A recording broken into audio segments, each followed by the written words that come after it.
এটাকে অ্যালগরিদম হিসেবে আপনি ডিফাইন করতে চান, যার মধ্যে প্রথমে হচ্ছে ফাইনাইটনেস, অর্থাৎ আপনি মানে অ্যালগরিদম যখন আপনি রেসিপি বলতেছেন বা প্রসেস বলতেছেন, দ্যাট মিনস সেখানে অনেকগুলো স্টেপ থাকবে, অনেকগুলা প্রসিডিউর থাকবে। তো সেগুলা যেন ফাইনাইট সংখ্যক স্টেপস হয়, এটা আপনাকে এনশিওর করতে হবে। ইনফাইনাইট সংখ্যক স্টেপ দিয়ে কোন অ্যালগরিদম হয় না, রাইট? আপনার স্টেপস গুলো হতে হবে। দেন হচ্ছে আপনার ইনপুটটা কি দিবেন, আপনার যে অ্যালগরিদম ডেভেলপ করতেছেন সেখানে আপনি কি ইনপুট দিবেন সেটা যেন আপনার ফিক্স থাকে, পাশাপাশি আপনার যে ইনপুট দিচ্ছেন সেই ইনপুট থেকে আপনি কি আউটপুট পাবেন বা যেটা আপনার আউটপুট রিকোয়ার্ড ছিল সেটা যেন এনশিওর হয়, সেটা আপনাকে মাথায় রাখতে হবে।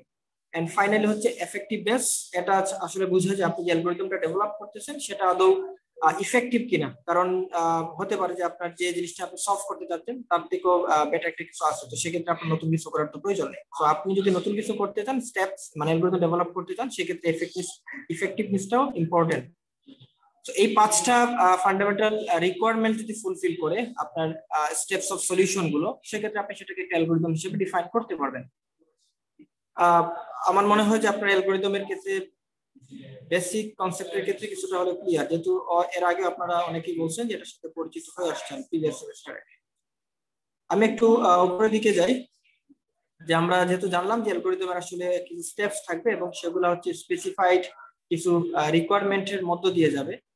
তো সেক্ষেত্রে অ্যালগরিদমটা আমাদের প্রয়োজনীয়তাটা কি বা এটা আসলে কবে থেকে এটা শুরু সেটা যদি জানার ট্রাই করি, সেক্ষেত্রে হচ্ছে অ্যালগরিদম আপনার হচ্ছে মোহাম্মদ ইবনে মুসা আল খারিজমি 9th সেঞ্চুরির দিকে হচ্ছে উনি এই যে স্টেপস, অনেকগুলো স্টেপস কে যে এক করে একটা প্রবলেম সলভ করা যায়, অর্থাৎ স্টেপ বাই স্টেপ সলিউশনের যে চিন্তাটা সেটা হচ্ছে উনি প্রথম প্রপোজ করেন। সো এই জন্য মোহাম্মদ ইবনে মুসা আল খারিজমিকে অ্যালগরিদমের জনক বলা হয়ে থাকে।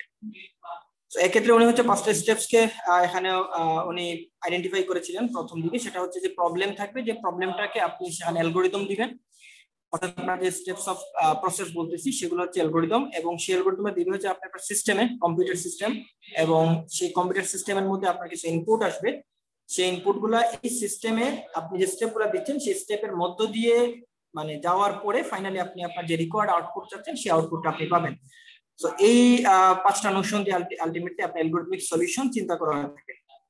অর্থাৎ প্রবলেম, সেই প্রবলেমের সলিউশনের জন্য আপনি একটা অ্যালগরিদম ডেভেলপ করলেন, বা স্টেপস অফ সলিউশন আমি যদি সহজ করে বলতে চাই, স্টেপস অফ সলিউশন এই প্রবলেমের, সেই স্টেপস গুলোকে আপনি একটা সিস্টেমে দিলেন, সেই সিস্টেমের মধ্যে আপনি তখন ইনপুট দিবেন, এবং সেই ইনপুট যদি সেই স্টেপস গুলোকে ঠিকমতো কাজ করে আমার রিকোয়ার্ড আউটপুটটা দিয়ে দিতে পারে, সেক্ষেত্রে দ্যাটস দ্য অ্যালগরিদম।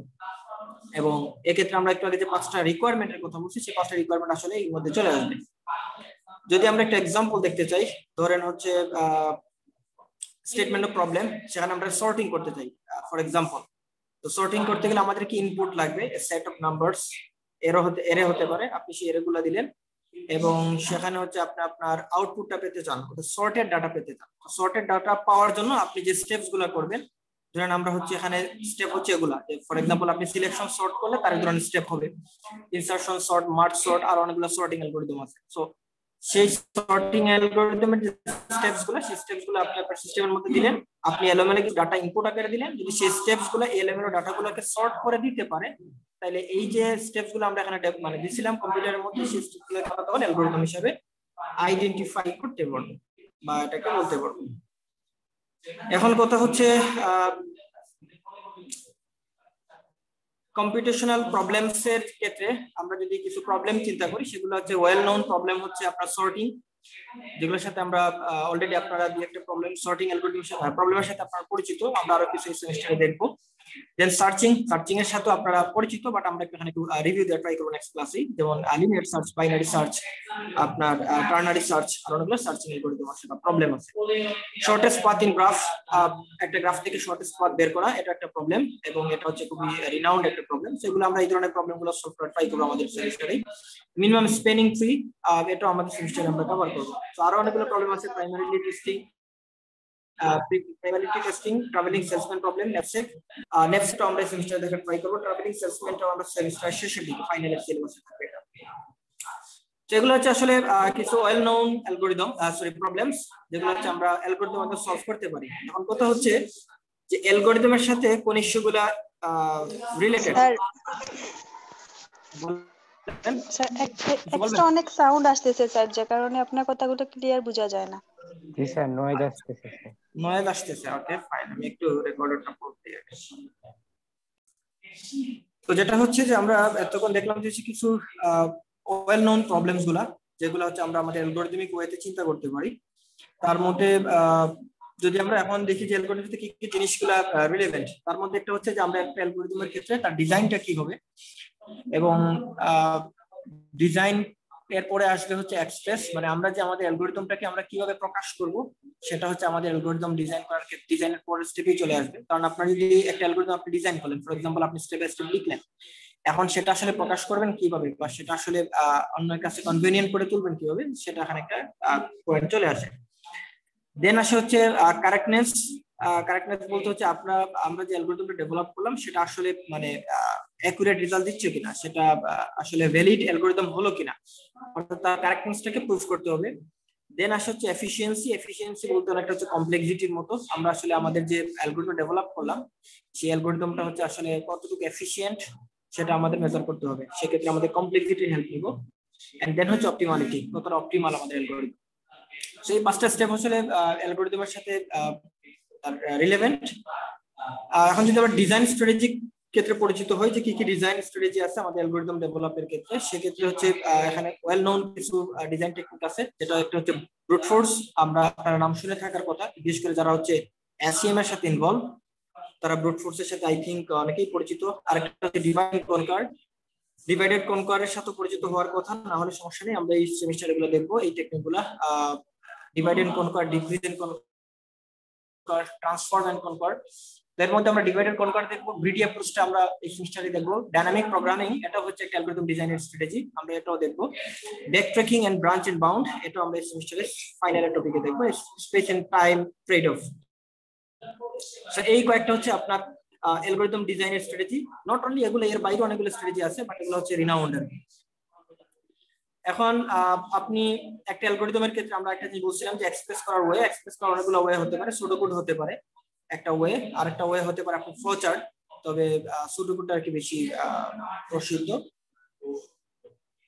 দেন আসি আমরা অ্যালগরিদম আমরা কেন অ্যানালাইজ করতেছি। অ্যানালাইজ করার প্রয়োজন হচ্ছে যে আসলে একটা অ্যালগরিদম কতটা গুড। আপনি যেটা অ্যালগরিদম আপনি বললেন যে আপনি একটা অ্যালগরিদম ডেভেলপ করছেন, ফর এক্সাম্পল কিছু ইনপুট দিলেন, সেই ইনপুটগুলোকে আপনি যে আউটপুট চাচ্ছেন সেই আউটপুটের জন্য আপনি সেট অফ স্টেপস কে আপনি এক করলেন, যে এই স্টেপগুলোর মধ্য দিয়ে গেলে আমরা আমাদের রিকোয়ার্ড আউটপুট পাবো। ফর এক্সাম্পল সর্টিং এর ক্ষেত্রে আপনার কাছে আনসর্টেড কিছু ডাটা আছে, আপনি নিজের মতো করে কিছু স্টেপ ডেভেলপ করলেন এবং এই স্টেপের মধ্য দিয়ে গেলে ডাটাগুলো সর্ট হয়ে যাবে। তো আপনি যেটা ডেভেলপ করলেন এটা আদৌ কারেক্ট হলো কিনা, বা এটা আসলে কতটুকু টাইম ইফেক্টিভ, বা স্পেসের ক্ষেত্রে এটা কতটুকু ইফেক্টিভ, এই জিনিসগুলো হচ্ছে আপনার তখন মেজার করার প্রয়োজন হবে। এই মেজার করার জন্য আলটিমেটলি আমাদের অ্যালগরিদমগুলোকে নিয়ে অ্যানালাইজ করতে হয়, আর এই অ্যানালাইজ করার ক্ষেত্রে আসলে আমাদেরকে কমপ্লেক্সিটি হেল্প করে থাকে। আচ্ছা, দেন আমরা আসি হচ্ছে এই জিনিসটা আমরা অলরেডি পড়ে ফেলছি যে পাঁচটা পয়েন্ট হচ্ছে রিকোয়ার্ড থাকে, যার সাহায্যে আমরা অ্যালগরিদমটাকে ডিফাইন করতে পারি। এবং এখানে আমি আর একটু কুইকলি যাই, অনেকগুলো জিনিস বলা আছে, এগুলো আপনাদের এখন না বুঝলেও চলবে। আচ্ছা, প্রবলেম টাইপস নিয়ে আমরা আলাপ করছিলাম, সেটা হচ্ছে সর্টিং, সার্চিং, গ্রাফ প্রবলেমস। এগুলো হচ্ছে জাস্ট অ্যালগরিদমের ক্ষেত্রে কি ধরনের প্রবলেম সলভ করা যায়, মানে ডাটা স্ট্রাকচারের সাথে আপনারা পরিচিত বেশ কিছু টার্মের সাথে, যেমন এরে, লিঙ্ক লিস্টের সাথে আপনারা পরিচিত, ডাটা স্ট্রাকচার কোর্সে কমপ্লিট করে আসছেন।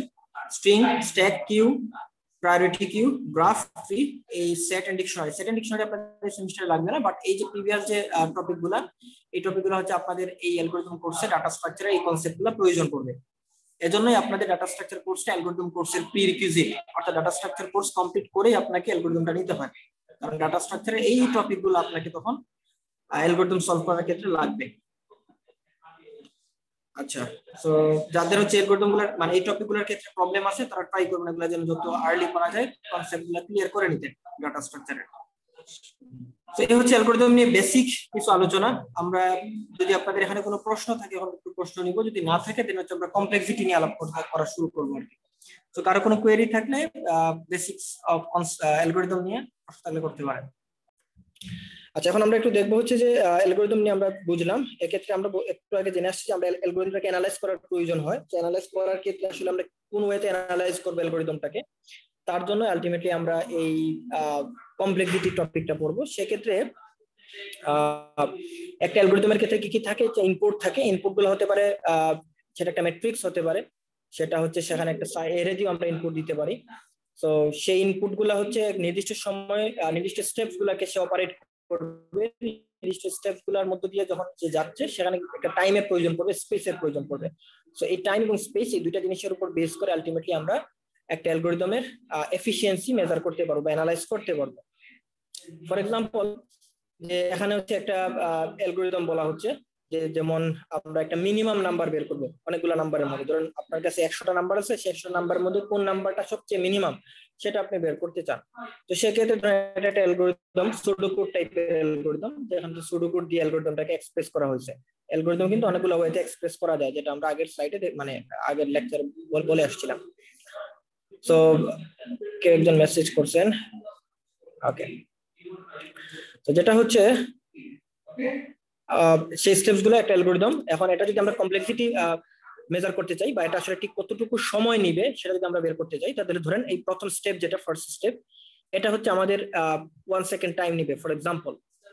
এবং পরে যেহেতু একটা ফর লুপ চালানো, এই লুপটা হচ্ছে আমার 2 থেকে শুরু হয়ে n সংখ্যক, যদি আমার 100টা এলিমেন্ট হয় তাহলে 100 বার হচ্ছে আমার এই লাইনটা এক্সিকিউট হবে। যদি আমার n এর মান 200 হয়, মানে 200টা ডাটা হয়, সেক্ষেত্রে আমার এই লুপটা 200 বার চলবে। অর্থাৎ n এর মান যত হবে আমার পরের স্টেপটা ঠিক সেই পরিমাণ সময় নেবে, যদি পার স্টেপ আমরা 1 সেকেন্ড করে চিন্তা করি বা 1 মিলি সেকেন্ড হিসেবে চিন্তা করি। সো এটা সেক্ষেত্রে আমার এই লাইনের কমপ্লেক্সিটি আসতেছে ধরেন n টাইমের ক্ষেত্রে আমরা। আবার এর ভিতরে যে লাইনটা ইফ কন্ডিশন, সেটা কিন্তু হচ্ছে একটা স্টেপ কম, মানে এই লাইনটা কিন্তু n সংখ্যক বার যদি এক্সিকিউট হয় তাহলে তার ভিতরে লাইনটা কিন্তু n-1, মানে একটা স্টেপ কম হবে। কারণ কি, কারণ এখানে তো কন্ডিশন থাকে লুপের ক্ষেত্রে আপনার। সো সেই কন্ডিশন যদি ট্রু হয় তাহলে ভিতরে প্রবেশ করবে, তাহলে কন্ডিশন ট্রু হবে যদি 100 ডাটা থাকে 100 বার।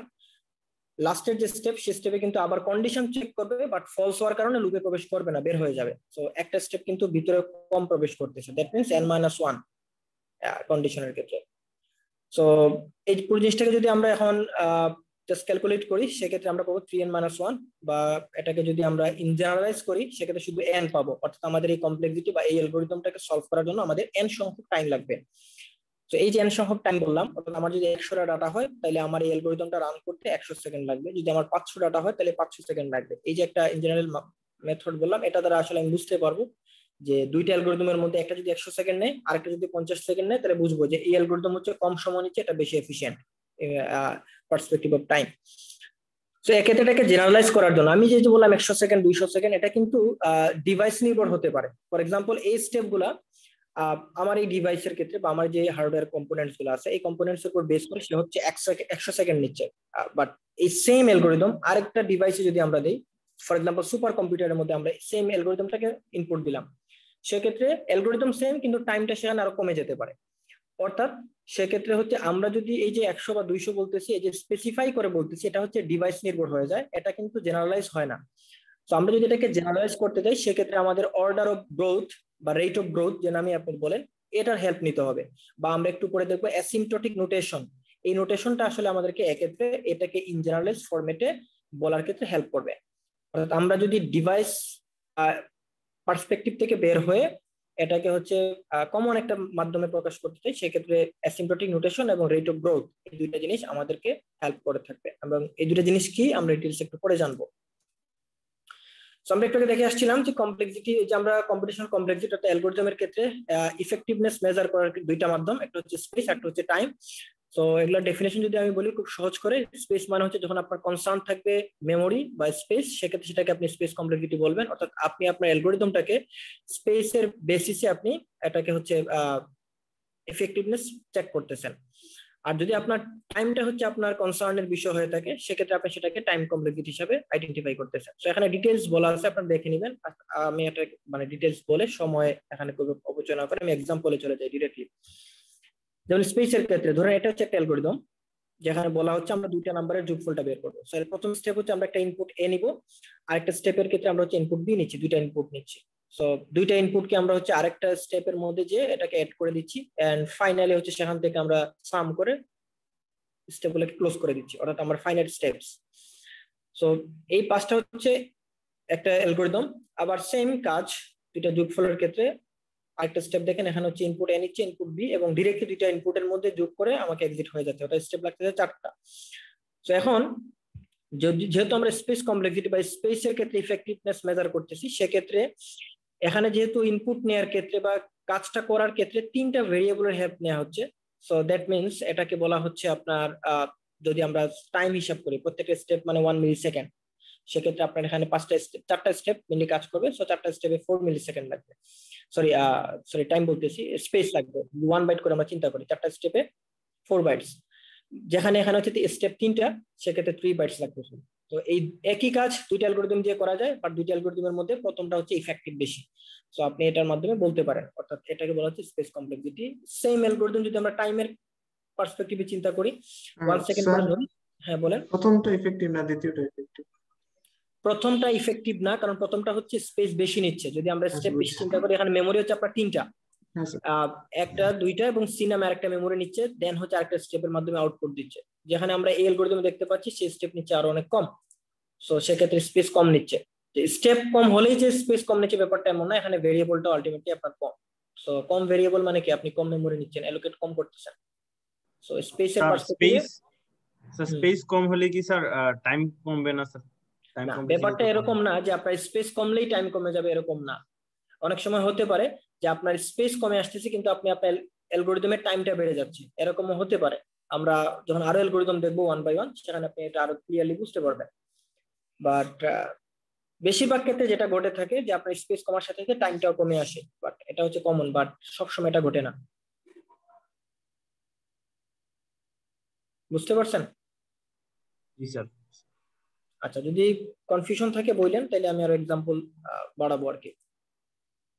ফাইন, সেক্ষেত্রে আমরা টাইম কমপ্লেক্সিটি নিয়ে আমি ডিটেলস তাহলে আশা করি না দেখালেও চলবে, বুঝতে পারতেছেন। এখানে টাইম আমরা 1 সেকেন্ড করে চিন্তা করি, সেক্ষেত্রে এখানে হচ্ছে আমাদের 4 সেকেন্ড যদি লাগে, তাহলে এখানে 3 সেকেন্ড লাগতেছে। অ্যালগরিদম ওয়ানটাই এক্ষেত্রে আমাদের কাছে বেটার। আচ্ছা, এবার আমরা আসি হচ্ছে এই যে মানে বললাম যে এটা হচ্ছে ইফেক্টিভ, এটা ইফেক্টিভ না, এটা আসলে আমরা প্রকাশ করব কিভাবে? এটা মানে মেজার করার জন্য বা প্রকাশ করার জন্য 3টা মাধ্যম ইউজ করা হয়। এটা হচ্ছে বেস্ট কেস, ওয়ার্স্ট কেস এবং এভারেজ কেস।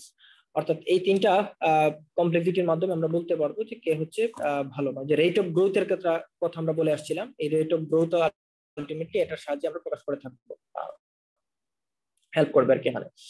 সো ওয়ার্স্ট কেসটা কি? আমি যদি খুব এই কমপ্লেক্সিটিটা খুব সহজ করে বোঝাতে চাই, এই 3টা 100টা কয়েন আর বাকি সবগুলা কয়েন হচ্ছে 2 টাকার, ফর এক্সাম্পল।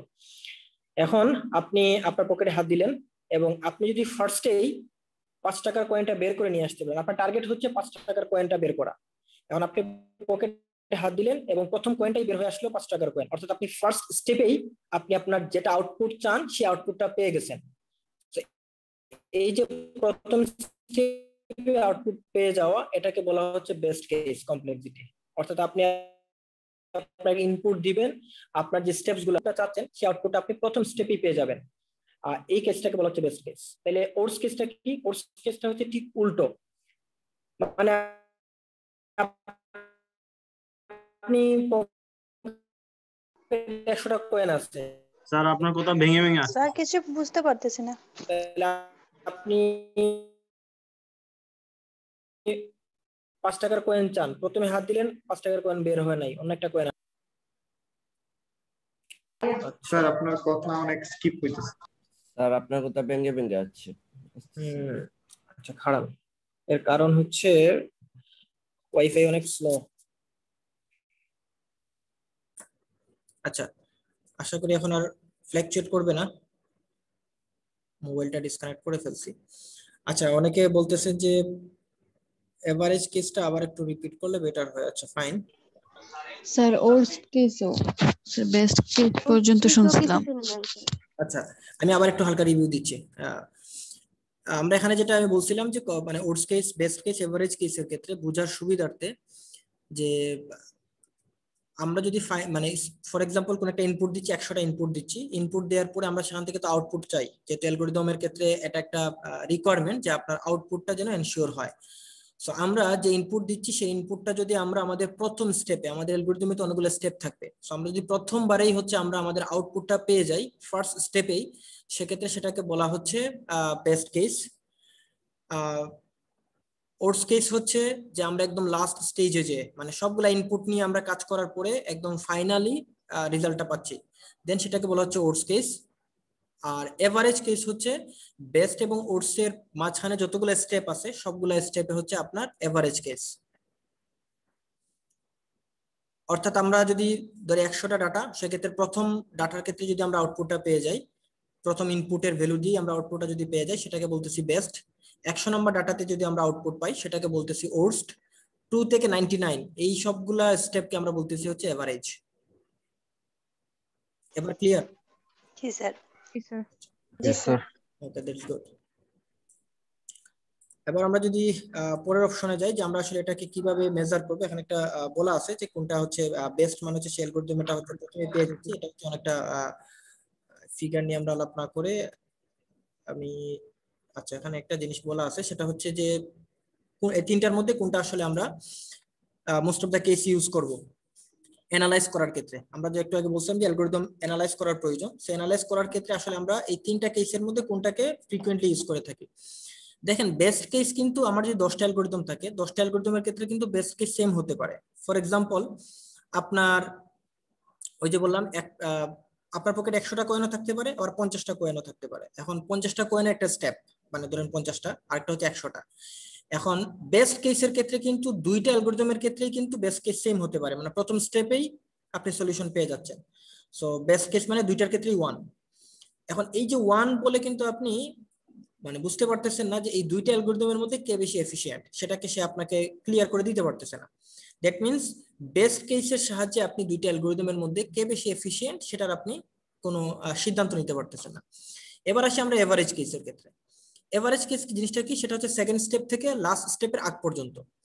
এখন এই কেসটা কিন্তু আপনার দুইটা অ্যালগরিদমের মধ্যে কে বেশি এফিশিয়েন্ট সেটাও কিন্তু সিদ্ধান্ত দিতে পারতেছে না। যেমন যে অ্যালগরিদমের ক্ষেত্রে 50টা স্টেপ, সেখানে যদি আমার ধরেন 20টা স্টেপ লাগছে, তো 20টা স্টেপ লাগা মানে কি, সেটা হচ্ছে একটা এভারেজ কেস কমপ্লেক্সিটি। আবার আরেকটা অ্যালগরিদমের ক্ষেত্রে যেখানে 100টা ছিল, সে তার আউটপুট পাওয়ার জন্য ধরেন হচ্ছে 10টা স্টেপের মধ্যে সে আউটপুট পেয়ে যাচ্ছে। তো সে হচ্ছে 10টা স্টেপ নিচ্ছে, দ্যাট মিনস সেও এভারেজ কেসে আছে। আবার এটা হচ্ছে 20টা স্টেপ নিচ্ছে, সে হচ্ছে এভারেজ কেস। সো দুইটাই এভারেজ কেস দিয়ে যদি আমরা এখন মেজার করতে চাই, তাহলে মেজার করলে দেখা যাবে যে আমাদের প্রথম যে অ্যালগরিদমের মধ্যে টোটাল 50 স্টেপস ছিল, সেটাকে আমরা ইফেক্টিভ বলে দিচ্ছি, বাট বাস্তবে সেটা ইফেক্টিভ না। সেই জন্য এভারেজ কেস কমপ্লেক্সিটিও আমাদের দুইটা অ্যালগরিদমের মধ্যে সিদ্ধান্ত দিতে পারে না যে কোন অ্যালগরিদমটা বেশি ইফেক্টিভ, মানে তার ইফেক্টিভনেসটা মেজার করাটা এটার ক্ষেত্রেও ডিফিকাল্ট। তাহলে এক্ষেত্রে কে হেল্প করতে পারে? এক্ষেত্রে হেল্প করবে হচ্ছে ওর্স্ট কেস, কারণ ওর্স্ট কেস একমাত্র হচ্ছে আপনার এক্সাক্ট রানিং টাইমের কাছাকাছি বা এক্সাক্ট রানিং টাইমটাই আপনাকে আউটপুট আকারে দেয়। অর্থাৎ আপনার দুইটা অ্যালগরিদমের ক্ষেত্রে কোন অ্যালগরিদমটা সর্বোচ্চ কতটুকু স্পেস বা কতটুকু মেমোরি নিবে সেটা কিন্তু আমরা ওর্স্ট কেস অ্যানালাইসিস দ্বারা বুঝতে পারি। তো এই জন্যই ওর্স্ট কেস অ্যানালাইসিস আমাকে মানে বলে দিতে পারে দুইটা অ্যালগরিদমের মধ্যে কে বেশি ইফেক্টিভ, এবং এজন্যই আমরা ওর্স্ট কেসটাকে ফ্রিকোয়েন্টলি ইউজ করে থাকি। এজন্য আপনি দেখবেন প্রায় যখন আমরা মানে অ্যালগরিদমের কমপ্লেক্সিটি আমরা প্রকাশ করি, সেখানে কিন্তু ওর্স্ট কেসটাকেই প্রকাশ করা হয়। আমরা একটু পরে দেখবো নোটেশনগুলো, সেখানে আপনারা বিগোর সাথে পরিচিত আই থিঙ্ক অনেকেই। সো বিগোটা দেখবেন সচরাচর ইউজ করা হয়ে থাকে। সো এই বিগোটা কিন্তু ওর্স্ট কেস বোঝায়। দ্যাট মিনস ওর্স্ট কেসটাই হচ্ছে এক্সাক্ট রানিং টাইমটাকেই আপনাদের দিয়ে দেয়, এবং সেজন্য এটা হচ্ছে আমাদের হেল্প করে থাকে সিদ্ধান্ত নেওয়ার ক্ষেত্রে যে কে বেশি ইফেক্টিভ কে বেশি ইফেক্টিভ না। এখন প্রশ্ন হতে পারে তাহলে বেস্ট কেসের প্রয়োজনটা কি? বেস্ট কেস হচ্ছে দুইটা অ্যালগরিদমের মধ্যে আসলে কোন অ্যালগরিদম কুইকেস্ট রেজাল্ট দিচ্ছে। দেখেন, একটা হচ্ছে আপনার কে বেশি ইফেক্টিভ, মানে টোটাল কতটুকু সময় নিচ্ছে। একটা হচ্ছে 100 সেকেন্ড নিচ্ছে, সর্বোচ্চ নিবেই, মানে এর বেশি সময় নিবে না, সে সর্বোচ্চ 100 সেকেন্ড নিবে।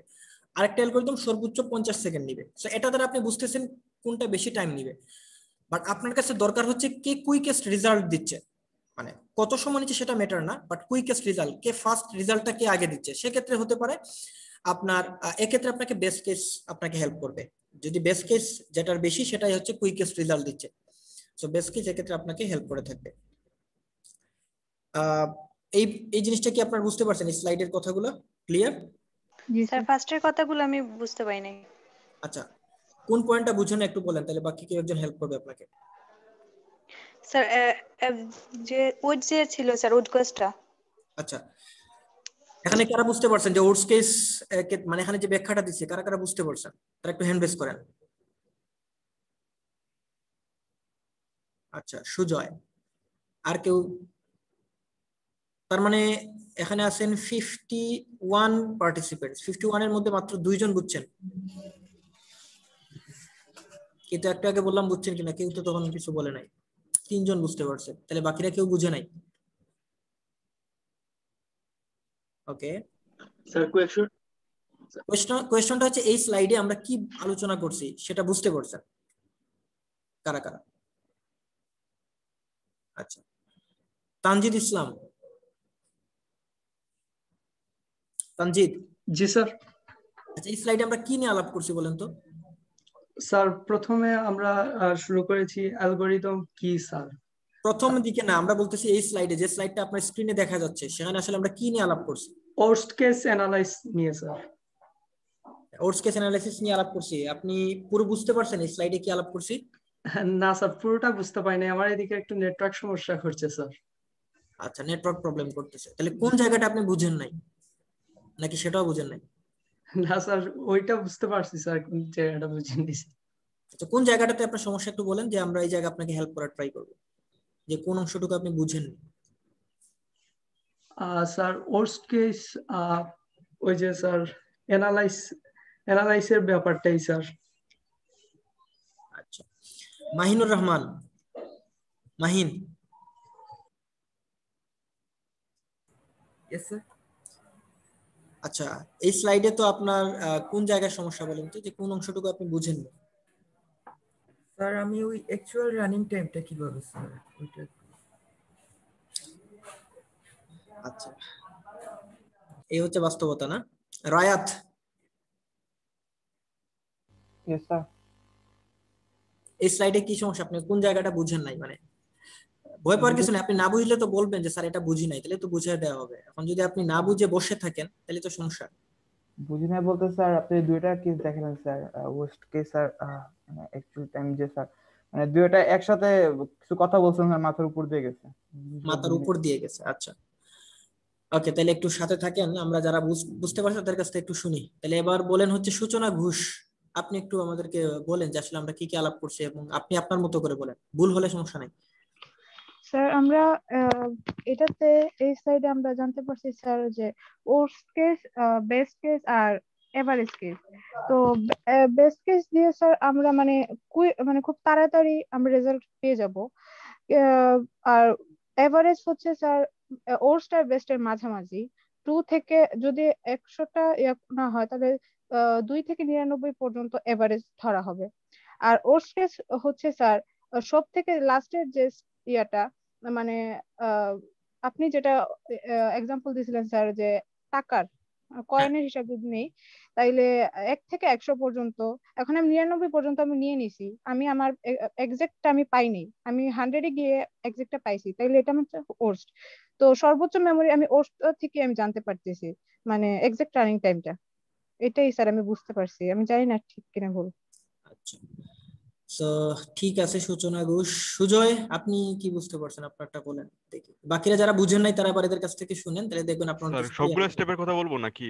না, আপনি আসলে এখানে মূল আমরা কি বুঝাইছি, মানে সূচনা ঘোষ উনি মানে প্রাইমারি কনসেপ্টটা বলছেন, ফাইনালি আমরা একটা জিনিস বলছিলাম, মানে যেটা মেইনলি বুঝাইছি এখানে আমরা, সেটা কি এখানে বলুন? বোঝানো হয়েছে যে আমরা এখানে বেস্ট, ওটস এবং এভারেজ কেস। বেস্ট কেস দিয়ে আমরা বুঝাইছি যে মিনিমাম কতটা স্টেপ আমরা যদি ফলো করি একটা প্রোগ্রামের আর কি, মানে ডিজায়ার আউটপুটের জন্য, মানে কত তাড়াতাড়ি আমরা ওই যে আউটপুটটা পেতে পারি। আর ওর্স কেস হচ্ছে আমার যে প্রোগ্রামটার জন্য ম্যাক্সিমাম কতটা স্টেপ আমরা ফলো করতে হবে ওইটা বুঝাইছে। আর এভারেজ কেস হচ্ছে এই যে আমাদের বেস্ট আর ওর্স্ট এর মাঝখানে যে স্টেপগুলো আছে ওইগুলো থেকে আমরা আউটপুটটা বের করে আনবো। সাপোজ এখানে আপনি বলছিলেন যে কয়েনের হিসাবে, যেমন আমরা বেস্ট কেসে প্রথম যে কয়েনটা আছে ওইটারই পিক করব ওই। আর ওর্স্ট কেসে কিন্তু আমরা লাস্টের যে এলিমেন্টটা আছে ওইটাকে আমরা মানে বের করে আনার জন্য যে স্টেপগুলো ফলো করবো, মানে ম্যাক্সিমাম স্টেপ নিব। আর এভারেজ কেস হচ্ছে ওই দুইটার মাঝখানে, যেমন ওই দুইটার মাঝখানে আমরা যদি হিসাব করি summation of n/2 n * n + 1 / 2 ওই টাইপে আমরা স্টেপটা নিব আর কি।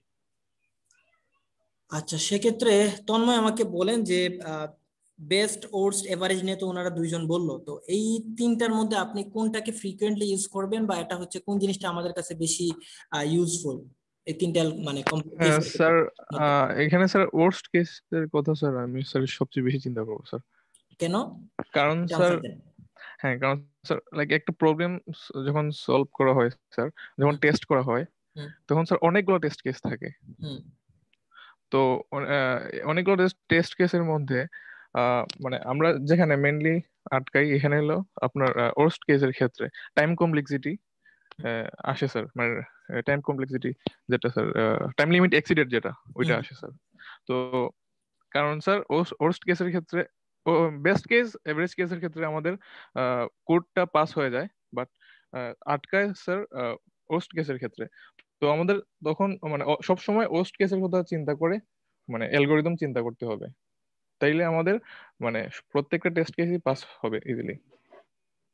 আচ্ছা, আপনি মানে আপনার কম্পিটিটিভ প্রোগ্রামিং এর কনসেপ্ট মাথায় রেখে বলা ট্রাই করছেন, that's good. G G sir. হ্যাঁ হ্যাঁ, প্রসেনজিৎ রয়, আপনি বলেন তো যে আমরা ওয়ার্স্ট কেসটাকে কেন মাথায় রাখবো, এটা হচ্ছে আপনি আপনার মতো করে যদি একটু বলেন, বাকিরা বুঝবে। স্যার ওয়ার্স্ট কেসটা থেকে হ্যালো স্যার, হ্যাঁ শুনতে পাচ্ছি, ওয়ার্স্ট কেসটা স্যার মাথায় রাখবো কারণ স্যার এটার মধ্যে স্যার আমাদের ডাটাটা একটু বেশি লাগবে। যেমন ধরেন টাইম কমপ্লেক্সিটির ক্ষেত্রে, কারণ আমাদের মেইনলি টাইমটা এক্স্যাক্টলি কতক্ষণ সময় লাগছে। বেস্ট কেসের ক্ষেত্রে মেইনলি আমাদের খুব কম সময় আমরা ডাটাটা নিয়ে আমাদের মানে সাকসেসফুলি রানটা হয়ে যাচ্ছে, কিন্তু ওয়ার্স্ট কেসে তা হচ্ছে না। মানে অনেক সময় ডাটা অনেক মানে দীর্ঘ পর্যায়ে, যেমন ডাটাটা নিয়ে 150টা এলিমেন্ট আমাদের সর্বশেষ এলিমেন্টে যে সময় আমাদের ডাটাটা আসবে তখন ওয়ার্স্ট কেসটা ইউজুয়ালি স্যার ব্যবহার করবো।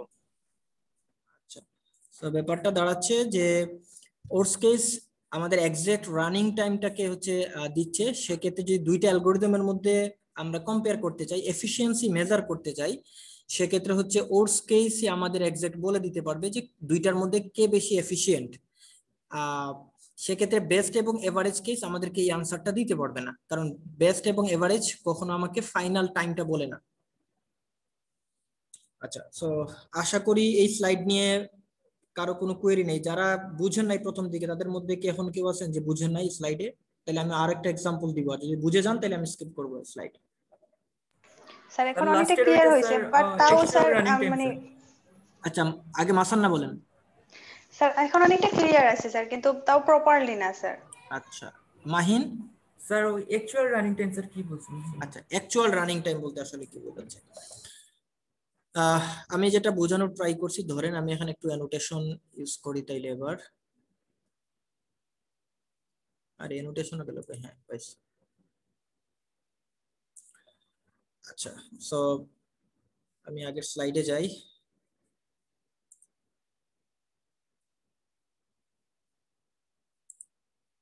আচ্ছা,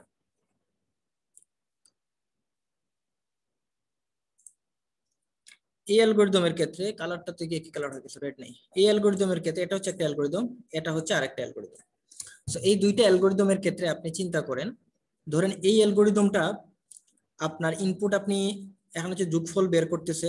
আচ্ছা, এটা এই অ্যালগরিদমের ক্ষেত্রে আপনার বোঝানো ডিফিকাল্ট হবে, আমি আরেকটাতে যাই, সর্টিং এর ক্ষেত্রে যাই। এখানে সর্টিং অ্যালগরিদমটা ছিল।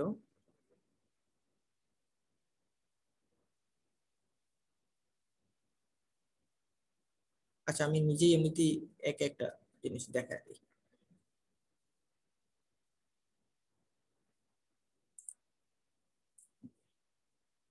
তো ধরেন আমরা হচ্ছে এখানে সর্টিং করব, ঠিক আছে? তো একটা প্রসেস হচ্ছে সর্টিং এর, এখানে একটা অ্যালগরিদম দেয়া আছে, সর্টিং অ্যালগরিদম, সর্টিং অ্যালগো। তো আমরা যদি এই অ্যালগরিদমের মধ্য দিয়ে যাই তাহলে যেটা দাঁড়াবে যে আমরা বের করে ফেলতে পারবো ডাটাগুলো সর্ট নাকি সর্টেড না। তার জন্য আমরা কিছু স্টেপ ডেভেলপ করলাম। এটা সর্টিং এর অ্যালগরিদম অনেকগুলো আছে। ধরেন এখানে দুইটা অ্যালগরিদম আমরা ইউজ করছি, একটা হচ্ছে সিলেকশন সর্ট আর আরেকটা ধরেন হচ্ছে আমরা ইউজ করছি হচ্ছে merge sort. So merge sort হচ্ছে এটা একটা অ্যালগরিদম, সিলেকশন সর্ট এটা হচ্ছে আরেকটা অ্যালগরিদম। দুইটা অ্যালগরিদম, দুইটাই কি করে? দুইটাই হচ্ছে ডাটাকে সর্ট করে।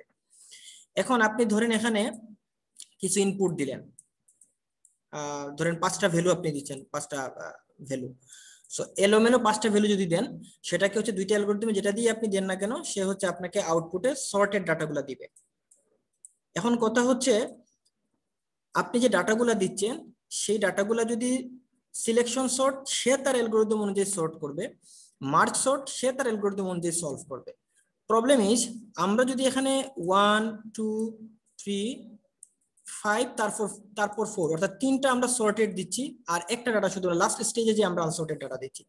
সো এই 5টা ডাটা ইনপুট যদি দেই সেক্ষেত্রে আমরা আউটপুট চাই 1 2 3 4 5। এই আউটপুটটা বের করার জন্য যদি আমরা সিলেকশন সর্টের মধ্য দিয়ে যাই তাহলে যেটা হবে যে এই প্রথম তিনটাকে সে স্কিপ করে ধরেন এই জায়গায় যে সে মানে আপনাকে একটা স্টেপে সলিউশন দিয়ে দিচ্ছে, অর্থাৎ প্রথম স্টেপে দিতে পারতেছে না সেকেন্ড স্টেপে, ফর এক্সাম্পল বোঝার সুবিধার্থে বলতেছি। তো 2 নম্বর স্টেপে যে সে আপনার সবগুলো ডাটাকে সর্ট করে ফেলবে সিলেকশন সর্ট। তাহলে সিলেকশন সর্ট আপনার হচ্ছে ধরেন 2টা স্টেপ নিল, 2টা স্টেপ মানে ধরেন পার স্টেপ যদি 10 সেকেন্ড ধরি তাহলে 2টা স্টেপ মনে করে 20 সেকেন্ড নিল সময় সে। এবার আমরা আসি মার্জ সর্টের ক্ষেত্রে। এখন মার্জ সর্ট কি করতেছে, এই 5টা ডাটাকে প্রত্যেকটাকে তার ভাঙবে, ভাঙার পরে হচ্ছে সে সর্ট করবে। তো সেক্ষেত্রে ধরেন এই মার্জ সর্টের এই ডাটাকে সর্ট করার জন্য তাকে হচ্ছে ধরেন হচ্ছে 5টা স্টেপ 4টা স্টেপ ফলো করতে হলো তাকে, for example. So per step যদি 10 সেকেন্ড হয় তাহলে সেক্ষেত্রে হচ্ছে সে 40 সেকেন্ড নিচ্ছে। সো এটা নিচ্ছে 20 সেকেন্ড, এটা নিচ্ছে 40 সেকেন্ড। দুটোই কিন্তু এভারেজ কেস। কেন এভারেজ? কারণ এটা কিন্তু প্রথম স্টেপে দিচ্ছে না, এখানে একটা মাত্র আনসর্টেড ডাটা, এই একটার জন্য তাকে কাজ করতে হচ্ছে। এখন এভারেজ কেসের বেসিসে আপনি এখন যদি সিদ্ধান্ত নেন যে সিলেকশন সর্টটা বেস্ট তাহলে কিন্তু আবার হচ্ছে না। কারণ কি, যদি আমরা এটাকে অন্যভাবে ডাটাগুলো দিই, ধরেন 2 1 তারপর ধরেন 3 4 5, লাস্টের তিনটা ধরেন আবার সর্টেড, ফর এক্সাম্পল লাস্টের তিনটা সর্টেড, প্রথম জায়গায় আনসর্টেড। সো ধরেন এই ক্ষেত্রে আবার সিলেকশনটা বেশি সময় নিবে, মার্জ সর্টটা কম নিবে, কারণ এখানে কিন্তু সবগুলো স্টেপ সে চেক করার প্রয়োজন পড়তেছে না। সো এই দুইটাই হচ্ছে এভারেজ কেসের ক্ষেত্রে বললাম। দুইটা এভারেজ কেস যদি আমরা বের করি সেক্ষেত্রে সে আমাকে এক্স্যাক্টলি বলে দিতে পারতেছে না দুইটার মধ্যে কে বেস্ট। এখন যদি আমরা বেস্ট কেস চিন্তা করি, বেস্ট কেস মানে কি, যে আমি যে ডাটাগুলো দিচ্ছি সেগুলো সর্টেড ডাটা, 1 2 3 4 5 দিচ্ছি, সে আউটপুটও আমাকে 1 2 3 4 5 দিচ্ছে, অর্থাৎ প্রথম স্টেপেই সবগুলো সর্টেড। সেক্ষেত্রে সিলেকশন সর্টও একটা স্টেপ নিবে, মার্জ সর্টও একটা স্টেপ নিবে, অর্থাৎ একটা স্টেপই আমরা পেয়ে যাচ্ছি 10 সেকেন্ড 10 সেকেন্ড। এই যে সিলেকশন সর্টও 10 সেকেন্ড নিচ্ছে, মার্জ সর্টও 10 সেকেন্ড নিচ্ছে। কেন দেখলাম? যেহেতু বেস্ট কেস। আমরা এখনো সিদ্ধান্ত নিতে পারতেছি না যে কোন অ্যালগরিদমটা ভালো কোনটা খারাপ। বাট আমরা যদি সবগুলোকে ডিসেন্ডিং অর্ডারে দিয়ে দিই, ধরেন আমরা দিলাম হচ্ছে 5 4 3 2 1, এই হচ্ছে ইনপুট আমরা দিলাম। এই ইনপুট গুলাকে আমরা সর্ট করে আউটপুট দেখাবে। এখন যদি সিলেকশন সর্ট দেই, সে কিন্তু প্রত্যেকটা ডাটাকে নিয়ে তার কাজ করতে হবে। সো প্রত্যেকটা ডাটাকে নিয়ে যদি কাজ করে সেক্ষেত্রে অ্যাকচুয়াল টাইমটা বের হবে, মানে এক্সাক্ট রানিং টাইম বা অ্যাকচুয়াল টাইম, অর্থাৎ আমার এই অ্যালগরিদমটা ঠিক কতটুকু সময় নিবে সর্বোচ্চ, সেই টাইমটা আমরা পাবো। তো সেক্ষেত্রে ধরেন 5টার জন্য সে ধরেন 5টা স্টেপ নিবে, 50 সেকেন্ড টাইম লাগবে, ফর এক্সাম্পল। তাহলে সিলেকশন সর্ট 50 সেকেন্ড টাইম নিল। এর বেশি সময় কিন্তু নিবেই না, কারণ আমি সবগুলো আপনি ডিসেন্ডিং করে দিয়েছেন, সবগুলো এলোমেলো, এর চেয়ে বেশি এলোমেলো তো আপনি করতে পারবেন না। আচ্ছা, এবার যদি আমরা মার্জ সর্টের ক্ষেত্রে আসি, সেম আপনি সবগুলো ডিসেন্ডিং অর্ডারে দিচ্ছেন, আপনি চাচ্ছেন অ্যাসেন্ডিং অর্ডারে। সে হচ্ছে সবগুলোকে ভাঙবে, ভাঙার জন্য সে একটা টাইম নিবে, মানে তার অ্যালগরিদম অনুযায়ী। মার্জ সর্টের যে অ্যালগরিদমের প্রসেস আছে, সে হচ্ছে আগে ভাঙে ডাটাগুলোকে, তারপর হচ্ছে সেগুলোকে সে সর্ট করে। তো সেই ক্ষেত্রে ধরেন সে এখানে ফর এক্সাম্পল বোঝার সুবিধার্থে আমি বললাম যে ভাঙার জন্য সে হচ্ছে 5টা স্টেপ নিবে এবং সেগুলোকে আবার মার্জ করার জন্য সে আরো 5টা স্টেপ নিবে। তো দ্যাট মিনস এখানে তার টোটাল 10টা স্টেপ প্রয়োজন হবে এগুলাকে সর্ট করার জন্য। তো পার স্টেপ যদি আমি ধরি হচ্ছে এখানে 10 সেকেন্ড, তাহলে ধরেন এখানে হচ্ছে 10টা স্টেপের জন্য তার হচ্ছে 100 সেকেন্ড লাগবে। অর্থাৎ সর্বোচ্চ বা এক্সাক্ট রানিং টাইম যদি আমি বলি, তাহলে মার্জ সর্টের জন্য এক্সাক্ট রানিং টাইম হচ্ছে 100 এবং সিলেকশন সর্টের জন্য এক্সাক্ট রানিং টাইম হচ্ছে 50। তাহলে এবার আমি দেখতে পারবো সিলেকশন এবং মার্জ এই দুইটার মধ্যে কে বেশি ইফেক্টিভ, কে বেশি ভালো, সেক্ষেত্রে আপনি সিদ্ধান্ত নিতে পারবেন ওকে তাহলে এখানে সিলেকশনটা বেটার, কারণ সিলেকশন তো 50 সেকেন্ডের বেশি সময় নিবেই না। এখন 50-এর জায়গায় যদি আপনি এবার এন চিন্তা করেন, এন মানে হচ্ছে আপনার 100 ডাটা হলে 100, ফর এক্সাম্পল আপনি যদি চিন্তা করেন, তাহলে এন এর সাপেক্ষে তখন আপনি ডিসাইড করতে পারবেন যে দুইটা রুট কেস, একটা রুট কেস ধরেন এন আর একটা রুট কেস হচ্ছে ফর এক্সাম্পল এন স্কয়ার। তাহলে সেক্ষেত্রে যেটা হচ্ছে এন সেটা হচ্ছে বেস্ট। সো এন স্কয়ার নিয়ে আমরা একটু পরে আরো ডিটেইলস জানবো আর কি। সো এই কথাটাই আমরা ওই স্লাইডে বলার ট্রাই করছি যে ওর্স কেস যেহেতু সে এক্সাক্ট রানিং টাইমটা বা অ্যাকচুয়াল রানিং টাইমটাকে আপনার বলে দিচ্ছে, সেজন্য আমরা দুইটা অ্যালগরিদমের মধ্যে ইফেক্টিভনেসটা মেজার করার ক্ষেত্রে ওর্স কেসটাই আমাদের জন্য প্রিফারেবল, সেক্ষেত্রে বেস্ট এবং এভারেজটা প্রিফারেবল না। এবার clear? Yes sir. Clear sir. আচ্ছা, এখন যদি আপনাকে বলা হয় যে আরেকটা জিনিস আমরা ওই স্লাইডে বলছিলাম যে বেস্ট কেস এখন যেহেতু ওর্স কেস হচ্ছে আমাকে এক্সাক্ট রানিং টাইম দিচ্ছে, তাহলে বেস্ট কেসের দরকারটা কি? বেস্ট কেস দিয়ে আমরা কি কাজ করব? আসলে বেস্ট কেসটা আপনাকে হেল্প করবে যে আপনার কুইকেস্ট রেজাল্ট পাওয়ার জন্য আপনার কয়টা স্টেপ ক্রস করতে হবে বা কতটুকু সময় লাগবে, অর্থাৎ ফার্স্ট আউটপুট আপনি কত কুইকলি পেতে পারেন সেটা বলে দিবে আপনাকে best case. So quickest result find আউটের জন্য বেস্ট কেস ইউজ করাটা বেটার, এবং এক্সাক্ট রানিং টাইম বা এক্সাক্ট এফিসিয়েন্সিটা যদি মেজার করতে চাই সেক্ষেত্রে আমাদের ওটস কেসটা বেটার, এবং এজন্যই ওটস কেসটা আমাদের সচরাচর ইউজ করা হয় বা বেশিরভাগ ক্ষেত্রে বলা হয়। আপনার যদি কখনো কোনো এক্সামে নট অনলি আপনাদের এই সেমিস্টারের এক্সাম, যদি আপনি কখনো কোথাও ভাইভা দিতে যান বা সেখানে যদি আপনাকে বলা হয় যে কোন একটা অ্যালগরিদমের কমপ্লেক্সিটি কত, সেক্ষেত্রে কিন্তু ওই অ্যালগরিদমের আপনি ওটস কেসটা বলবেন।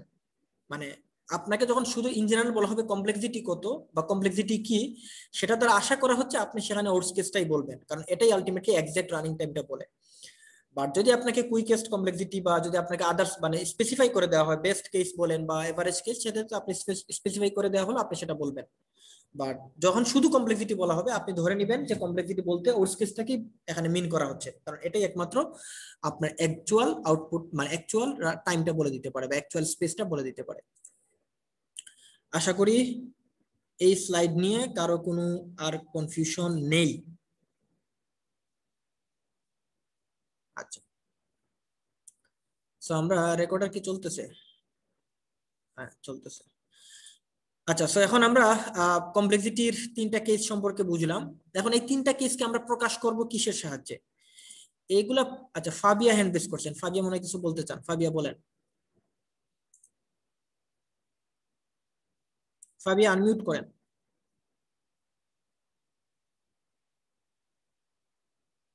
আচ্ছা, সে হচ্ছে চ্যাট বক্সে হচ্ছে আপনার কি মানে মাইক্রোফোন প্রবলেম নাকি? আচ্ছা ঠিক আছে, আমি চ্যাট বক্সে আপনার রেসপন্স দিচ্ছি, সমস্যা নেই। আপনি বলতেছেন যে নেটওয়ার্ক ডাউন হয়ে গেছে আপনার, সেজন্য আপনি বুঝেন নাই কিছু জায়গা। আচ্ছা, বেস্ট ওডস এন্ড এভারেজ কমপ্লেক্সিটি ক্লিয়ারলি বুঝেন নাই। ওকে, এটা নিয়ে আমরা লাস্টের দিকে আবার একটু রিভিউ দেওয়ার ট্রাই করবো যদি আমাদের হাতে সময় থাকে, আদারওয়াইজ রেকর্ডটা দিয়ে দিব, যেহেতু এটা নিয়ে বেশ কয়েকবার রিপিট হয়েছে। তারপর যদি আপনার বুঝতে সমস্যা হয় আমি তো আছি, সমস্যা নেক্সট ক্লাসে আবার তৈরি করার সুযোগ দিব। আমাদের টাইম কিন্তু খুব কুইকলি আগাচ্ছে, অলরেডি বাজে 12টা 12:30। সো আমি একটু সামনে আগাই। আচ্ছা, তো এখন যেটা আমরা দেখবো সেটা হচ্ছে অ্যাসিম্পটোটিক নোটেশন। এটা হচ্ছে আমরা একটু আগে বলে আসলাম best case, odds case, average case. Okay, বললাম ফাইন, আমরা টাইমটা খুঁজে পেলাম। বাট আমরা এখানে একটা কথা বলে আসছিলাম যে আমরা হচ্ছে ডিভাইস নির্ভর থাকতে চাই না এই জিনিসটাকে প্রকাশ করার ক্ষেত্রে। সো যেহেতু আমরা ডিভাইস নির্ভর থাকতে চাই না, আমরা হচ্ছে গ্লোবাল একটা সিস্টেম থেকে বলতে চাই বা ইন জেনারেলি একটা জিনিস আমরা প্রকাশ করতে চাই, সেই প্রকাশ করার জন্য আমাদের একটা ইন জেনারেল সিস্টেম লাগবে বা প্রকাশ করার একটা মাধ্যম লাগবে। সো এই যে আমরা best case, odds case, average case, এই জিনিসটাকে আমরা হচ্ছে ডিভাইস কনসার্নের বাইরে যে ইন জেনারেলি প্রকাশ করার যে মাধ্যমটা ব্যবহার করি, সেই মাধ্যমটাকে বলা হচ্ছে অ্যাসিম্পটোটিক নোটেশন। অ্যাসিম্পটোটিক নোটেশন হচ্ছে একটা ম্যাথমেটিক্যাল টুলস, মেইনলি হচ্ছে ম্যাথমেটিক্যাল এই আপনার এই সিম্বলগুলো ইউজ করা হয়। এই সিম্বলগুলোর সাহায্যে আমরা এই 3টা কেসকে প্রকাশ করতে পারবো। যেমন লাস্টের স্লাইডে মানে লাস্টের পয়েন্টে দেখেন এটা বলা হচ্ছে যে অ্যাসিম্পটোটিক নোটেশন হচ্ছে একটা ম্যাথমেটিক্যাল টুলস যেটা আপনাকে এই ফাংশনগুলোকে ক্লাসিফাই করতে সাহায্য করবে, যেখানে রেট অফ গ্রোথটাকে কনসার্নে নিয়ে। এখন রেট অফ গ্রোথটা কি, আমি এই উপরে পয়েন্টগুলো আমরা আলাপ করতেছি না, এগুলো অলরেডি আলাপে চলে আসছে। আমি রেট অফ গ্রোথটাতে আসলে যাই। রেট অফ গ্রোথ হচ্ছে আপনার একটা অ্যালগরিদমের টাইম কেমন হতে পারে তার হচ্ছে একটা আপনার একটা স্ট্যান্ডার্ড সিস্টেম যদি আমরা বলি, সেটাই হচ্ছে রেট অফ গ্রোথ। যেখানে 1 হচ্ছে 1 second, for example 1 second input আপনি যাই দেন, আপনার আউটপুট মানে পাওয়ার জন্য আপনার 1 সেকেন্ড সময় লাগবে। সো এটা হচ্ছে 1, মানে এখানে 1 মানে শুধু যে 1 বোঝানো হচ্ছে ব্যাপারটা এমন না, 1 মানে একটা কনস্ট্যান্ট কিছু বোঝানো হচ্ছে, অর্থাৎ আপনার যেই ডিভাইসই যান না কেন আপনার এই ইনপুট দিলে একটা কনস্ট্যান্ট টাইম আপনি পাবেন, একটা ফিক্সড টাইম আপনি সব ডিভাইসের ক্ষেত্রেই পাবেন, মানে কনস্ট্যান্ট টাইম। সো কনস্ট্যান্ট যখন হবে সেটা হচ্ছে একটা জিনিস। আরেকটা হচ্ছে লগ এন, মানে কনস্ট্যান্ট থেকে বড় যদি আমরা ভ্যালু দেখতে চাই সেটা হচ্ছে লগ এন, অর্থাৎ আপনি ইনপুট যাই দিবেন, এন যদি হয় আপনার ইনপুট, এন মানে হচ্ছে আপনার ইনপুট সাইজ, ইনপুট হচ্ছে 10টা 20টা 30টা। সো ইনপুট আপনি যাই দেন, আপনার আউটপুট পাওয়ার জন্য আপনার টাইম লাগবে বা স্পেস লাগবে লগ এন, অর্থাৎ আপনার 50টা ডাটা দিলে তাহলে লগ 50 করার পর আপনার যে ভ্যালুটা পাবেন সেই পরিমাণ আপনার সময় লাগবে। এটা হচ্ছে লগ এন এর ক্ষেত্রে। তার থেকে বড় যে হচ্ছে root over n, n log n, মানে এটা হচ্ছে আপনার মানে সিকোয়েন্সিয়াল অর্ডার অনুযায়ী আগাচ্ছে, এই জন্য এটাকে বলা হচ্ছে রেট অফ গ্রোথ। গ্রোথ যত বাড়বে মানে এটা রেট, এটা প্রকাশ করা হচ্ছে আর কি স্ট্যান্ডার্ড সিস্টেম। অর্থাৎ আপনার একটা অ্যালগরিদমে যদি এটা 1 সেকেন্ড প্রয়োজন টাইম লাগে, সেক্ষেত্রে আরেকটা অ্যালগরিদম যদি লগ এন লাগে, সেক্ষেত্রে আপনি ধরে নেবেন যে 1 সেকেন্ড যেটা লাগতেছে সেটা হচ্ছে, বা কনস্ট্যান্ট যেটা লাগতেছে সেটা হচ্ছে আপনার বেস্ট, সেটা হচ্ছে কম সময় নিচ্ছে, লগ এনটা বেশি সময় নিবে, তার থেকে বেশি রুট এন নিবে। এবং হাইয়েস্ট টাইম নিবে হচ্ছে n to the power n। n to the power n মানে হচ্ছে আপনার ইনপুট যাই দিচ্ছেন সে তার পাওয়ার করে ফেলতেছে। এই n to the power n এটাকে বলা হচ্ছে আপনার একটা হচ্ছে, এটা হচ্ছে পলিনোমিয়াল বলা হচ্ছে এই জিনিসটাকে, n to the power n। অর্থাৎ আপনার ইনপুট যা দিচ্ছেন সেই ইনপুটটা যদি পাওয়ার হয়ে যায় সেটাকে বলা হচ্ছে পলিনোমিয়াল টাইম লাগবে এক্ষেত্রে আপনার। আর এই যে এখানে ফিক্সড একটা কনস্ট্যান্ট ভ্যালু দেওয়া হচ্ছে, ইনপুট আপনার 10টা দিলে 10 টু দি পাওয়ার 2 মানে একটা রিয়েল নাম্বার হচ্ছে পাওয়ার হয়, n square, n cube, n to the power 4, n to the power 100, মানে একটা কনস্ট্যান্ট বা একটা রিয়েল নাম্বার যদি আপনার পাওয়ার হয় সেটাকে বলা হচ্ছে এক্সপোনেনশিয়াল। সো এরকম জিনিসটাকে বলা হচ্ছে এক্সপোনেনশিয়াল টাইম, বা এক্সপোনেনশিয়াল টাইম যে সকল অ্যালগরিদমের ক্ষেত্রে পান সেগুলোকে আপনি এক্সপোনেনশিয়াল অ্যালগরিদম বলতে পারেন, বা যেগুলো হচ্ছে আপনার পলিনোমিয়াল টাইম দিয়ে থাকে সেগুলোকে পলিনোমিয়াল অ্যালগরিদম বলতে পারেন। সো পলিনোমিয়াল যে অ্যালগরিদম গুলো থাকে যেগুলো হচ্ছে অনেক বেশি সময় লাগে, সেটা মানে জেনারেলি ধরা হয় যে আমাদের যে ইন জেনারেল ডিভাইস গুলো আছে যেগুলো আমরা ইউজ করি, এইসব ডিভাইসে এগুলো আউটপুট বের করাটা ডিফিকাল্ট, অনেক সময় বের করা যায় না।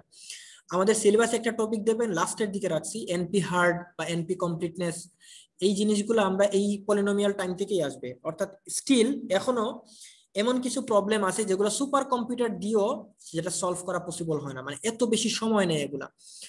সো এই জন্য এই যে এখনো মানে এমন কিছু প্রবলেম আছে যেগুলো সলভ করা পসিবল হয়নি, কোনো কম্পিউটার এখনো সলভ করতে পারে নাই, সেগুলো আমরা ওই যে লাস্ট ক্লাসে এগুলো নিয়ে আরো ডিটেইলস জানবো। সো আপনি এখান থেকে যা বুঝেন যে হাইয়েস্ট টাইম নিতে পারে রেট অফ গ্রোথের ক্ষেত্রে পলিনোমিয়াল টাইম, অর্থাৎ আপনার ইনপুট থেকেও আরেকটা যে পাওয়ার থাকবে সে হচ্ছে আরেকটা ইনপুট, মানে ইনপুটটা সেটা হচ্ছে পাওয়ার। সো পলিনোমিয়াল এক্সপোনেনশিয়াল হচ্ছে তার থেকে কম সময় নিবে, n log n, n root over n, মধ্যবর্তী আর অনেকগুলো ভ্যালু থাকতে পারে।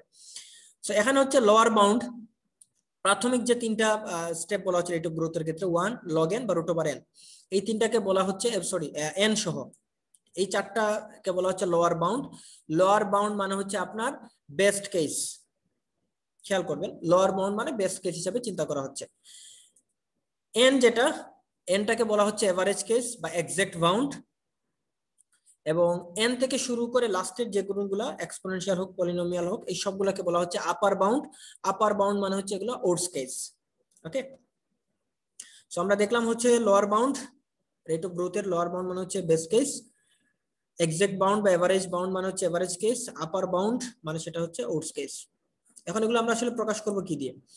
এগুলো তো রেট অফ গ্রোথ পেলাম, কারণ ডেফিনেশনে বলছি রেট অফ গ্রোথের কনসার্নে নিয়ে আমরা ফাংশনগুলোকে যখন ক্লাসিফাই করার যে প্রকাশ করার যে টুলস গুলো ইউজ করি, ম্যাথমেটিক্যাল টুলস, সেই টুলস গুলোকে বলা হচ্ছে অ্যাসিম্পটোটিক নোটেশন। সেই টুলস গুলো কি? টুলস গুলো হচ্ছে এই তিনটা, big O, big omega, big theta, এই তিনটাই হচ্ছে আপনার ম্যাথমেটিক্যাল টুলস, এবং এগুলোর সাহায্যে আমরা কমপ্লেক্সিটিটাকে প্রকাশ করে থাকবো। এগুলোকে বলা হচ্ছে অ্যাসিম্পটোটিক নোটেশন। এখানে বলা আছে যে আপার বাউন্ড এটাই হচ্ছে ওডস কেস, আর ওডস কেস মানে আমরা বিগ ও দিয়ে প্রকাশ করব, অর্থাৎ ক্যাপিটাল ও। তারপর হচ্ছে আমরা লোয়ার বাউন্ড যদি আমরা বলি সেটা হচ্ছে বেস কেস, এটাকে আমরা বিগ ওমেগা, ওমেগা দ্বারা প্রকাশ করব। থিটা মানে মানে ক্যাপস থিটা বা বিগ থিটা, সেটা দ্বারা হচ্ছে আমরা বিগ থিটা, সেটা দ্বারা হচ্ছে আমরা এভারেজ কেস বা এক্সাক্ট বাউন্ডটাকে প্রকাশ করব। এখন এটা নিয়ে আমরা এই প্রত্যেকটা টার্ম নিয়ে আমরা ডিটেইলস আজকের ক্লাসে আর আলাপ না করি, কারণ অনেক কিছু আপনাদের কাছে তখন বার্ডেন হয়ে যেতে পারে, যেহেতু আমাদের টাইম আছে আমাদের হাতে। নেক্সট ক্লাসে এই তিনটা জিনিস নিয়ে আমরা একসাথে আলাপ করে আমরা কিছু অ্যালগরিদম সলভ করব, যেমন হচ্ছে আমাদের ইজি অ্যালগরিদম যেগুলো সিলেবাস অনুযায়ী, বাইনারি সার্চ, লিনিয়ার সার্চ, এগুলো যেহেতু আপনাদের সহজ টপিক। সো নেক্সট ক্লাসে থিওরির পাশাপাশি ওইগুলো দেখলেও আশা করি আপনাদের কাছে কঠিন মনে হবে না। তো আজকের এই পর্যন্ত ছিল আমাদের যে অ্যাসিম্পটোটিক নোটেশন সাথে পরিচিত হলাম প্রাইমারি ভাবে, এবং কমপ্লেক্সিটির সাথে পরিচিত হলাম, অ্যালগরিদমের কনসেপ্টটা বুঝলাম, এবং অ্যালগরিদম এবং কমপ্লেক্সিটি এদের মধ্যে রিলেশনটা কি যদি আপনাকে বলা হয় সেটা আশা করি আপনারা এখান থেকে বলতে পারবেন। লাস্টের দিকে কিছু জিনিস আছে এই স্লাইডের এই নোটেশনের বাইরে, সেটা হচ্ছে আপনি একটা প্রবলেম থেকে বা একটা কোড স্নিপেট থেকে কিভাবে আপনি কমপ্লেক্সিটিটাকে কাউন্ট করবেন, বের করে নিয়ে আসবেন, তার কিছু প্রসেস এখানে বলা আছে। আমি এখানে 5টা স্ট্র্যাটেজি নিয়ে আসছি। এই 5টা স্ট্র্যাটেজি আলটিমেটলি আপনি যদি ফলো করেন তাহলে মোস্ট অফ দ্য অ্যালগরিদমের আপনি বা মোস্ট অফ দ্য কোড থেকে আপনি কমপ্লেক্সিটিটা কাউন্ট করে বের করে নিয়ে আসতে পারবেন। তো আমি এগুলা নিয়ে আজকে বাজে হচ্ছে 30 মিনিটস আছে, আজকে কি শেষ করে দিব নাকি আপনাদের কন্টিনিউ করবো আরো কিছুক্ষণ?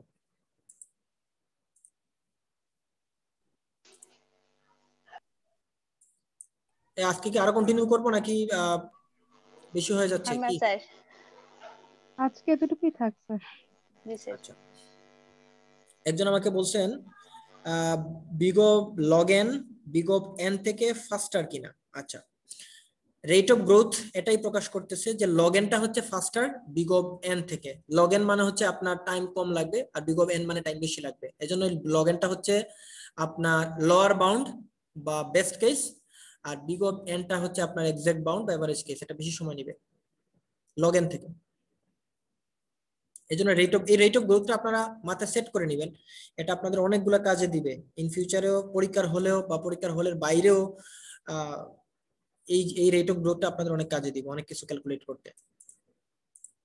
এই রেট অফ গ্রোথটা জাস্ট কয়েকবার খাতায় লিখবেন, মুখস্থ কিছু করবেন না, জাস্ট কয়েকবার খাতায় লিখবেন, দেখবেন মাথায় এগুলো আপনি সেট হয়ে গেছে যে log n root over n. এটা তো এমনিতেই বোঝা যায় যে কে বেশি বড়। দেখেন এখন যদি root over n log n হয়, রুট ওভার এন লগ এনটা হচ্ছে কিন্তু এন থেকে ছোটই দাঁড়াবে আলটিমেটলি।